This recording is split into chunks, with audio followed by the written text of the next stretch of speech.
Hello everyone, welcome back to my channel. आज है 1 सितंबर और आज हम लोग पढ़ने वाले हैं 1 सितंबर के सभी इंपॉर्टेंट करंट अफेयर्स के क्वेश्चंस को। सभी क्वेश्चंस को हम लोग एमसीक्यूज रूप में देखेंगे और साथ ही सभी को डिटेल में भी डिस्कस करेंगे।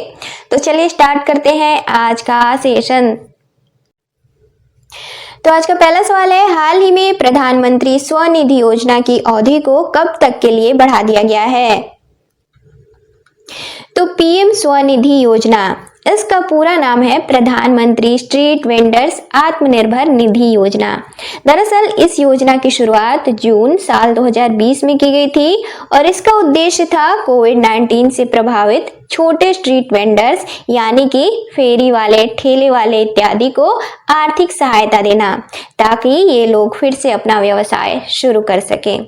और इसकी अवधि तय की गई थी, यानी कि इसकी पहली अवधि थी इस योजना की दिसंबर साल 2024 तक, जबकि हाल ही में 27 अगस्त 2025 को केंद्र सरकार द्वारा पीएम स्वनिधि योजना की अवधि को 31 मार्च 2030 तक की अवधि के लिए बढ़ा दिया गया है और इसके लिए नया बजट निर्धारित किया गया है 7,332 करोड़ रुपए, जिससे कि 1.15 करोड़ सड़क विक्रेता लाभान्वित होंगे और इन लाभान्वित वर्ग में 50 लाख नए लाभार्थी भी शामिल हैं।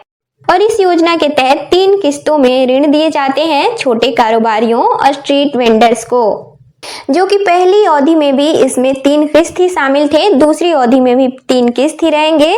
तो पहली किस्त में इन्हें राशि दी जाएगी अब यानी कि जो अवधि बढ़ाई गई है इस अवधि के लिए 15,000, जबकि यह राशि पहली अवधि में थी 10,000, जबकि दूसरी किस्त में 25,000 दी जाएगी, जबकि ये पहली अवधि में थी 20,000 और तीसरी किस्त में 50,000 दिए जाएंगे, जो कि पहली अवधि में भी 50,000 थी। इसमें कोई बदलाव नहीं किया गया है।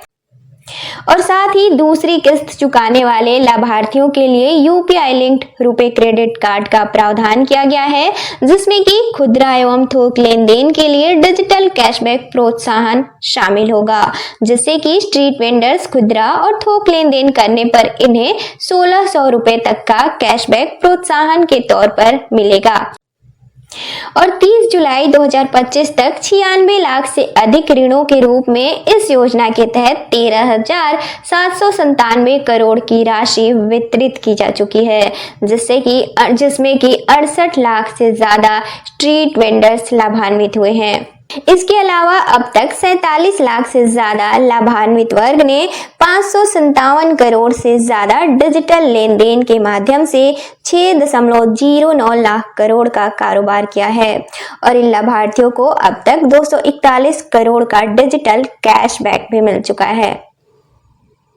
तो आंसर हो जाएगा ऑप्शन डी, 31 मार्च 2030। अगला सवाल है, हाल ही में राष्ट्रमंडल भारोत्तोलन चैंपियनशिप 2025 में मीराबाई चानू ने कौन सा पदक जीता है? तो राष्ट्रमंडल भारोत्तोलन चैंपियनशिप 2025, इसका आयोजन गुजरात के अहमदाबाद में किया गया है, जिसमें कि स्वर्ण पदक जीता है भारत की मीराबाई चानू ने, जो कि 48 किलोग्राम भार वर्ग में इन्होंने यह स्वर्ण पदक जीता है। रजत पदक जीता है मलेशिया की इरेने हेनरी ने और कांस्य पदक जीता है निकोले रॉबर्ट्स ने, जो कि वेल्स की हैं। इसके अलावा 5वां राष्ट्रमंडल चैंपियनशिप पदक है मीराबाई चानू का यह। इससे पहले साल 2013, 2017 और 2019 में इन्होंने स्वर्ण पदक जीता था, इससे पहले भी, जबकि 2015 में इन्होंने रजत पदक जीता था मीराबाई चानू। इसके बाद ग्लासगो राष्ट्रमंडल खेल 2026 के लिए इन्होंने अपना स्थान तय कर लिया है। भारत पहले स्थान पर है इस चैंपियनशिप में और भारत ने 13 पदक जीते हैं, जिसमें कि 4 स्वर्ण, 6 रजत और 3 कांस्य पदक शामिल हैं। तो आंसर हो जाएगा ऑप्शन ए, स्वर्ण पदक। अगला सवाल है, हाल ही में जारी नारी रिपोर्ट एंड इंडेक्स 2025 के अनुसार भारत में महिलाओं के लिए सबसे सुरक्षित शहर कौन सा है? तो नारी सूचकांक, हाल ही में नारी सूचकांक जारी किया गया है जो कि साल 2025 के लिए है। तो अब नारी का पूरा नाम है national annual report and index on women's safety. यह किसके द्वारा जारी किया गया है? तो राष्ट्रीय महिला आयोग के द्वारा। इसमें औसत सुरक्षा स्कोर था 65%, यानी कि 100 में से 65 अंक। सबसे सुरक्षित टॉप 5 शहर कौन से हैं महिलाओं के लिए इस इंडेक्स के अनुसार? तो नागालैंड की राजधानी कोहिमा सबसे सुरक्षित शहर है, पहले स्थान पर है। दूसरे पर है आंध्र प्रदेश का विशाखापत्तनम, तीसरे पर है उड़ीसा की राजधानी भुवनेश्वर, चौथे पर है मिजोरम की राजधानी आइजोल और पांचवें पर है सिक्किम की राजधानी गंगटोक। और सबसे असुरक्षित शहरों में टॉप 5 शहर कौन से हैं? तो पहले स्थान पर है पटना, बिहार का पटना, जो कि सबसे असुरक्षित है महिलाओं के लिए। इसके बाद दूसरे पर है राजस्थान का जयपुर, तीसरे पर है हरियाणा का फरीदाबाद और चौथे पर है दिल्ली और पांचवें पर है पश्चिम बंगाल की राजधानी कोलकाता। अब राष्ट्रीय महिला आयोग, तो राष्ट्रीय महिला आयोग की स्थापना 31 जनवरी साल 1992 को की गई थी, जो कि राष्ट्रीय महिला आयोग अधिनियम 1990 के तहत इसकी स्थापना की गई थी। इसमें एक अध्यक्ष होते हैं, इसके अलावा 5 सदस्य, इसके अलावा 1 सदस्य सचिव होते हैं। वर्तमान में राष्ट्रीय महिला आयोग की अध्यक्ष हैं विजया रहाटकर, जो कि 9वीं अध्यक्ष हैं राष्ट्रीय महिला आयोग की। इसका उद्देश्य है महिलाओं के संवैधानिक और कानूनी अधिकारों की रक्षा करना, साथ ही महिलाओं के खिलाफ हो रहे अत्याचारों और भेदभाव के मामलों की जांच करना। इसके अलावा नीति निर्माण में सरकार को सलाह देना ताकि महिलाओं की स्थिति में सुधार हो सके। इसके अलावा महिला सशक्तिकरण को बढ़ावा देना। इसके अलावा अगर इसके कार्यों को देखें तो इसके कार्यों में शामिल है कि महिलाओं से जुड़े मामलों में शिकायतों की सुनवाई और समाधान करना। इसके अलावा महिला अधिकारों से संबंधित कानूनों का अवलोकन करना और सुधारों की सिफारिश करना। इसके अलावा महिलाओं के साथ हो रहे उत्पीड़न की जांच करना और साथ ही आवश्यक कार्यवाही की सिफारिश करना। इसके अलावा महिलाओं के हितों से जुड़े सामाजिक और आर्थिक नीतियों का विश्लेषण करना और सरकार को रिपोर्ट सौंपना और सुझाव देना।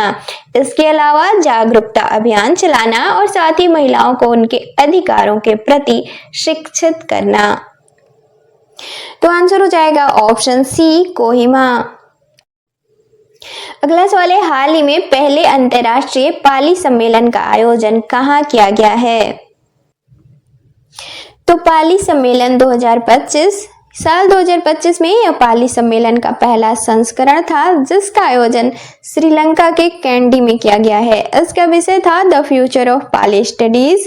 भारत समेत इसमें अन्य देशों के प्रतिनिधियों ने भाग लिया था। इसका मुख्य उद्देश्य था पाली भाषा के भविष्य और सांस्कृतिक महत्व को वैश्विक स्तर पर उजागर करना। तो आंसर हो जाएगा ऑप्शन ए, श्रीलंका।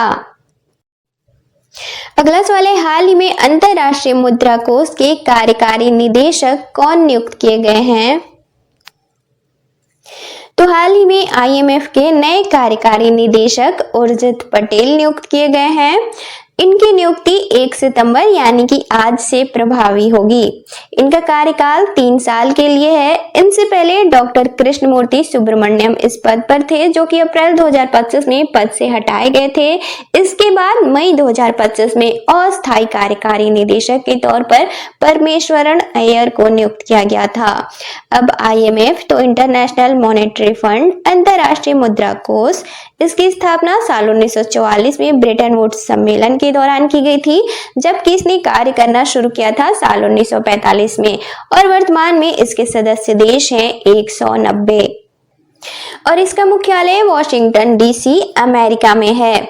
इसके अलावा इसकी मुद्रा है SDR यानी कि स्पेशल ड्रॉइंग राइट्स, विशेष आहरण अधिकार। इसके कार्य क्या है? तो निगरानी करना विश्व की वित्तीय बाजार पर। इसके अलावा ऋण देना यानी कि लोन देना, जो कि अल्पकालिक तौर पे होता है, यानी कि जब भी कोई देश आर्थिक संकट में होता है तो IMF द्वारा उसे कर्ज के तौर पर ऋण दिया जाता है ताकि वह अपने विदेशी भुगतान पूरे कर सके। तो आंसर हो जाएगा ऑप्शन डी, उर्जित पटेल। अगला सवाल है, हाल ही में भारत द्वारा ई मोबिलिटी को बढ़ावा देने के लिए दोस्ती नामक पहल की शुरुआत किस देश के साथ की गई है? तो दोस्ती पहल की शुरुआत हाल ही में भारत और नॉर्वे के बीच की गई है, जो कि ई मोबिलिटी को बढ़ावा देने के उद्देश्य से की गई है। अब दोस्ती, तो इसका पूरा नाम है Delhi Oslo smart transport initiative. अब इससे फायदे क्या होंगे? तो दिल्ली को नॉर्वे से पब्लिक चार्जिंग इंफ्रास्ट्रक्चर से जुड़े विशेषज्ञता सीखने को मिलेंगे। इसके अलावा ओस्लो को दिल्ली के इलेक्ट्रिक बस तैनाती मॉडल से सीखने को मिलेगा। तो आंसर हो जाएगा ऑप्शन बी, नॉर्वे। अगला सवाल है, हाल ही में SC/ST संसदीय समिति के राष्ट्रीय सम्मेलन का उद्घाटन किसके द्वारा किया गया है? तो SC/ST संसदीय समिति राष्ट्रीय सम्मेलन 2025 हाल ही में संपन्न हुआ है, जिसका आयोजन 29 से 30 अगस्त तक किया गया था। इसका आयोजन कहाँ किया गया था? तो ओडिशा की राजधानी भुवनेश्वर में। इसका उद्घाटन किसके द्वारा किया गया है? तो ओम बिरला के द्वारा, जो कि वर्तमान में लोकसभा के स्पीकर हैं। इसमें संसद और 19 राज्यों के सदस्यों समेत 200 प्रतिनिधि शामिल हुए थे। इसका मुख्य उद्देश्य था संवैधानिक सुरक्षा उपायों को मजबूत बनाना, साथ ही सामाजिक आर्थिक विकास को बढ़ावा देना, साथ ही अनुसूचित जातियों और जनजातियों के सशक्तिकरण को बढ़ावा देना। तो आंसर हो जाएगा ऑप्शन बी, ओम बिरला। अगला सवाल है, सिंकफील्ड कप किस खेल से संबंधित है? तो सिंकफील्ड कप 2025 हाल ही में संपन्न हुआ है, जिसका आयोजन 13 से 24 अगस्त तक किया गया था। इसका आयोजन कहाँ किया गया था? तो अमेरिका के सेंट लुइस में। इसमें 10 प्रतिभागियों ने भाग लिया था। विजेता रहे हैं अमेरिका के वेस्ले सो, जबकि उप विजेता रहे हैं भारत के आर प्रज्ञानंदा। अब सिंकफील्ड कप, तो यह विश्व शतरंज की प्रसिद्ध टूर्नामेंटों में से एक है। इसकी शुरुआत साल 2013 में की गई थी और इसका नाम अमेरिकी शतरंज खिलाड़ी रेक्स सिंकफील्ड के नाम पर रखा गया है। तो आंसर हो जाएगा ऑप्शन डी, शतरंज। अगला सवाल है, हाल ही में भारतीय सौर ऊर्जा निगम के प्रबंध निदेशक कौन नियुक्त किए गए हैं? तो हाल ही में भारतीय सौर ऊर्जा निगम के प्रबंध निदेशक आकाश त्रिपाठी नियुक्त किए गए हैं, जो कि साल 1998 बैच के IAS अधिकारी हैं और मध्य प्रदेश कैडर के हैं। अब solar energy corporation of India limited, यानी कि भारत सौर ऊर्जा निगम लिमिटेड, तो इसकी स्थापना 20 सितंबर साल 2011 को की गई थी और यह केंद्रीय नवीन और नवीकरणीय ऊर्जा मंत्रालय के तहत कार्य करता है। इसका मुख्यालय नई दिल्ली में है। तो आंसर हो जाएगा ऑप्शन सी, आकाश त्रिपाठी। अगला सवाल है, हाल ही में दिनेश के पटनायक को किस देश में भारत के उच्चायुक्त के तौर पर नियुक्त किया गया है? तो हाल ही में कनाडा में भारत के नए उच्चायुक्त दिनेश के पटनायक नियुक्त किए गए हैं, जो कि साल 1990 बैच के IFS अधिकारी हैं। तो आंसर हो जाएगा ऑप्शन बी, कनाडा। अब कल के क्वेश्चंस का रिवीजन करेंगे। तो कल संडे था और संडे को हम लोग पूरे 1 वीक से बनने वाले करंट अफेयर्स के सभी क्वेश्चंस का रिवीजन करते हैं। तो आज हम लोग सैटरडे को पढ़ेंगे, यानी कि 30 अगस्त को पढ़ेंगे क्वेश्चंस का रिवीजन करेंगे। तो सैटरडे का पहला सवाल था, राष्ट्रीय खेल दिवस कब मनाया जाता है? तो इसका राइट आंसर था ऑप्शन डी, 29 अगस्त। अगला सवाल था, हाल ही में किस राज्य सरकार द्वारा भिक्षावृत्ति को रोकने के लिए विधेयक पारित किया गया है? तो इसका राइट आंसर था ऑप्शन बी, मिजोरम। अगला सवाल था, हाल ही में इंगा रुगिनियन को किस देश का प्रधानमंत्री नियुक्त किया गया है? तो इसका राइट आंसर था ऑप्शन ए, लिथुआनिया।